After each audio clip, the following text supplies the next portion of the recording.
Hello student, आज हम गद्य खंड का पाठ डायरी का एक पन्ना पढ़ने जा रहे हैं। इसके लेखक है सीताराम सेकसरिया।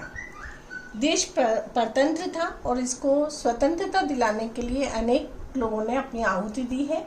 और उसी का जब हम प्रथम बार गुलाम भारत में स्वतंत्रता दिवस 26 जनवरी 1930 में मनाया गया था, और जिसके बारे में आज हम पढ़ने जा रहे हैं वह 26 जनवरी 1931 का दिन है। इस दिन स्वतंत्रता दिवस की पुनरावृत्ति थी और पाठ में सेकसरिया जी ने आज अर्थात 26 जनवरी 1931 को जब पुनरावृत्ति हो रही थी स्वतंत्रता दिवस की, उसका लेखा जोखा हमारे सामने प्रस्तुत करने की कोशिश की है।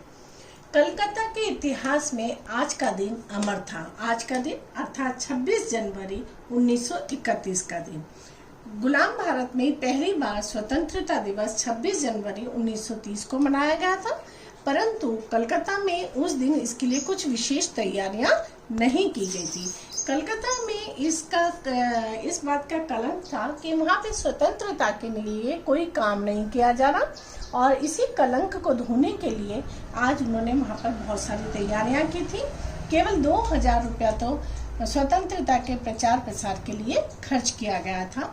बाजारों मकानों को सजाया गया था, विद्युत सज्जा की गई थी, सभी इमारतों पर लगभग राष्ट्रीय ध्वज फहराया गया था, और घर घर जाकर लोगों को यह समझाया गया था कि ये सब क्यों हो रहा है, ताकि वे स्वतंत्रता का महत्व समझ सकें, और इसे सफल बनाने की अपील भी की गई थी। जगह जगह से, तारा सुंदरी पार्क से, श्रद्धानंद पार्क से, गुजराती विद्यालय से, मारवाड़ी विद्यालय से, सुभाष बाबू, मतलब जगह जगह से सभी अपने अपने ग्रुप में जुलूस लेकर सबसे अपील की गई थी कि ठीक 4:24 पर बाजार के मॉन्यूमेंट पे पहुंच जाएं, जहां ठीक 4:24 पे राष्ट्रीय ध्वज फहराया जाएगा और स्वतंत्रता की शपथ पढ़ी जाएगी। ठीक, और इसीलिए तारा सुंदरी पार्क से युद्ध मंत्री हरीश चंद्र सिंह जी अपना ध्वजारोहण यहाँ करने के बाद मॉन्यूमेंट की ओर रवाना हुए। श्रद्धानंद पार्क से अविनाश बाबू मॉन्यूमेंट की तरफ बढ़े। गुजराती विद्यालय से भी बालिकाओं का समूह मॉन्यूमेंट की तरफ आया।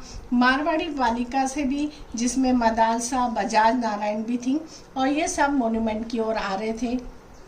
सुभाष बाबू अपना जुलूस लेकर मॉन्यूमेंट के लिए निकल चुके थे।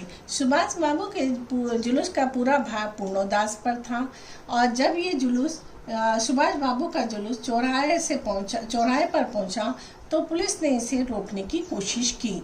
पुलिस ने पूरे सुबह से ही पूरे जो पार्क थे, बाजार थे, सभी को इन्होंने घेर लिया था।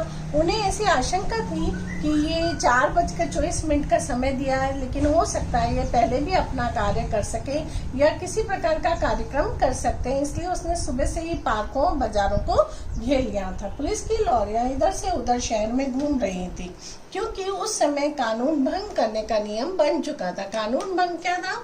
अंग्रेजों ने ऐसा कानून बना दिया था कि कोई भी ऐसे आम सभा नहीं हो सकती है और लोग इकट्ठे नहीं हो सकते हैं।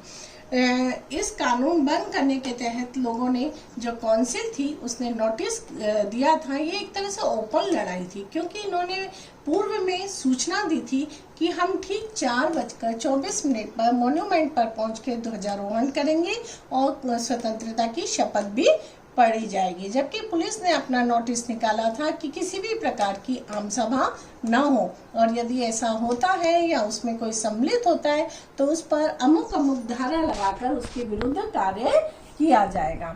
परंतु ये जो कलकत्ता वासी थे, इन सुभाष बाबू, मदालसा, हरिश्चंद्र, इन्होंने सब ने लोगों को समझाया था कि हमें स्वतंत्रता की शपथ पढ़नी है, राष्ट्रीय ध्वज फहराना है। इसका सीधा सीधा अर्थ था कि हम स्वतंत्रता से कम कुछ भी स्वीकार नहीं करेंगे। वे लोगों में स्वतंत्रता की भावना को जगाना चाहते थे। जब जुलूस चौराहे पर पहुंचा तो पुलिस उस पर काबू नहीं कर पाई, क्योंकि भीड़ बहुत अधिक थी।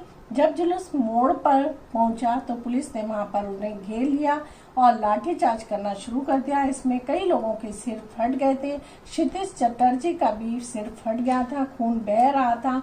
सुभाष बाबू से कहा गया कि आप पीछे लौट जाएं, लेकिन सुभाष बाबू ने कहा नहीं, मुझे मॉन्यूमेंट पर पहुंचना और वंदे मातरम के नारे लगाते हुए आगे बढ़ रहे थे, ताकि लोगों का उत्साह किसी प्रकार से कम ना हो।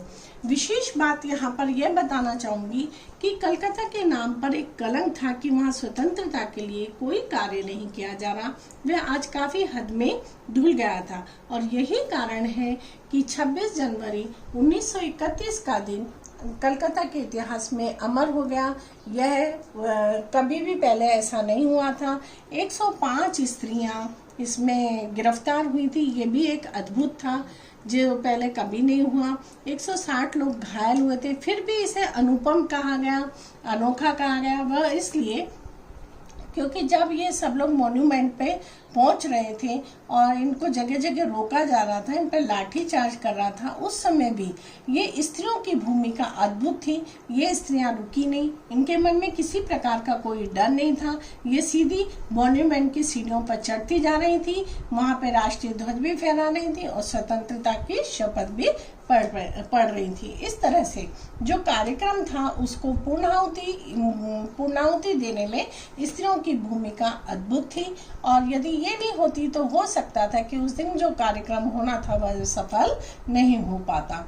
इतने लोग अस्पताल गए, जगह जगह फोटो खिंचाए जा रहे थे ताकि इतिहास का परिचय वर्तमान से भी कराया जा सके, उनका लेखा जोखा रखा जा सके और अंग्रेजों द्वारा किए गए अत्याचारों को भी लोगों तक पहुंचाया जा रहा है। इस सब से हमें समझ में आता है कि यदि एक संगठित समाज कृत संकल्प हो तो ऐसा कुछ भी नहीं जो वह न कर सके।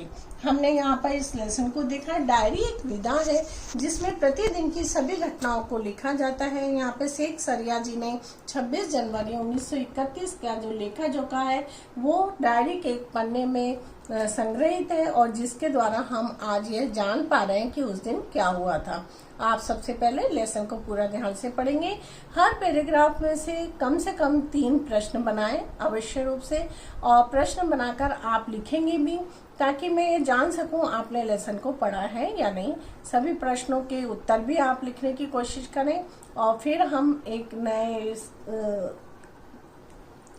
पाठ के साथ फिर से हम मुलाकात करेंगे। आप घर में रहें, स्वस्थ रहें। धन्यवाद।